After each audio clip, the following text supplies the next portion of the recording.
Bom dia, eu sou a Joyce e esse é o Eric e nós vamos apresentar a nossa quarta prática do Laboratório de Eletromagnetismo. E dessa vez nós fizemos o cálculo das capacitâncias usando um novo software.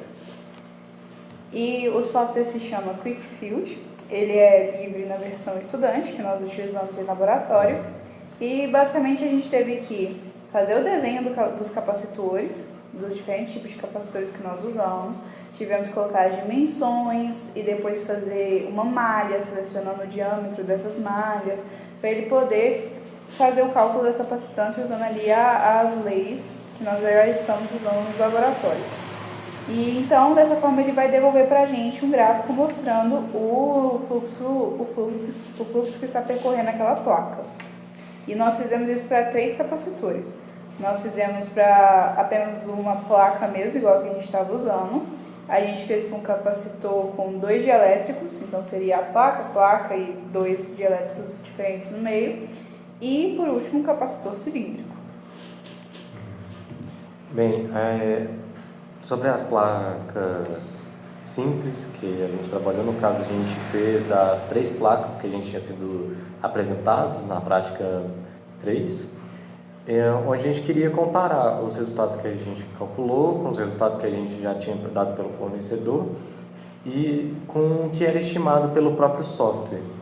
Bem, no caso da placa de fibra de vidro, a gente tinha uma capacitância de por volta de 910 picofarad, que era previsto, e utilizando as dimensões e a permeabilidade relativa dela no software, obtivemos por 2 meios, que o software consegue estimar por 2 meios, ou pela energia ou a partir de uma superfície fechada, onde os campos estariam só saindo ou só entrando. A partir disso ele consegue estimar também a capacitância.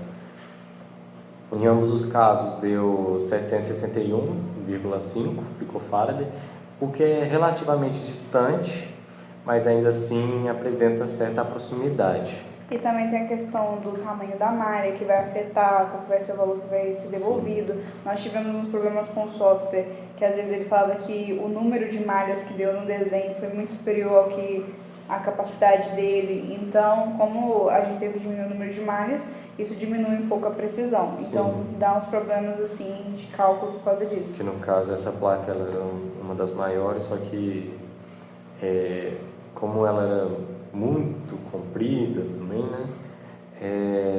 Acabava que ela precisava de uma quantidade maior de pontos, só que pelas limitações, né, de 256 malhas que a gente poderia ter, acabou que a gente teve que abdicar um pouco da precisão da estimação para poder realizar a estimação. Bem, em seguida temos a placa do Rogers, no caso a gente fez das 2 placas, né? A nova e a velha, agora a gente estava falando da antiga. Sim, a antiga, a gente tinha que a capacitância tinha dado por volta de 213,6 picofarads, que era o que era fornecido pelo próprio fabricante, e incrivelmente deu um valor muito próximo utilizando o software, onde a gente encontrou a capacitância de 203,7 picofarads, uma diferença decimal para essa capacitância. E por último, das placas simples, temos a nova do Rogers, que era uma 4,953 nanofarads, e novamente a aproximação foi muito boa, onde obtivemos um 4,955 nanofarads para essa placa, o que mostra que o software ele consegue realizar bem, né, as suas tarefas para esse tipo de placa. E agora com a questão do nosso cálculo de capacitâncias, quando nós trabalhamos com capacitor de 2 dielétricos diferentes, como placa e 2 capacitores, 2 dielétricos diferentes, nós podemos considerar que na verdade são 2 capacitores em série, porque entre essa placa e essa divisão entre dielétricos vai ter uma certa capacitância, e entre essa e o próximo vai ter uma outra capacitância. Então nós consideramos o cálculo de capacitores em série. E com o cilíndrico nós usamos essa fórmula aqui também para poder achar a capacitância. E aí aqui estão os resultados com os 2 dielétricos. Nós podemos ver que o cálculo foi muito bom ele foi assim bem certinho, 0,02 nano de diferença que deu entre eles. Pico, no caso. Pico, que deu entre eles, e aqui está a nossa simulação.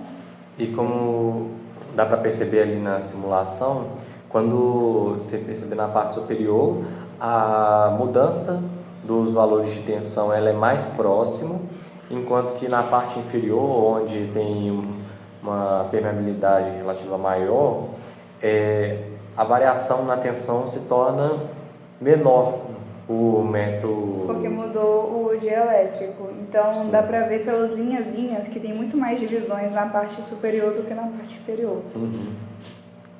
E agora com o cilíndrico, que é o coaxial, no centro a gente colocou que vai ter ar, e é por isso que não vai ter essa tensão. Ele está variando ali do 0, né, até o 1, que foi isso que nós programamos, e novamente o resultado foi satisfatório. Teve uma diferençazinha ali, mas foi questão de 10 picofarads, então a gente acredita que foi dentro do esperado.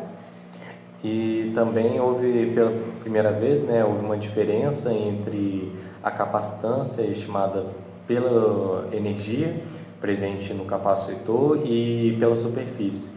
Acreditamos que seja por causa dessa aproximação com o número de malhas presentes, onde a superfície acaba que não envolve, não é homogênea a formação das malhas, e por causa disso a superfície também não vai estar envolvendo uma construção homogênea, e nisso acabamos tendo uma pequena perda, mas quanto mais próximo essa superfície fosse de uma esfera perfeita, melhor ficava essa aproximação. Tanto que quando eu fiz o primeiro teste com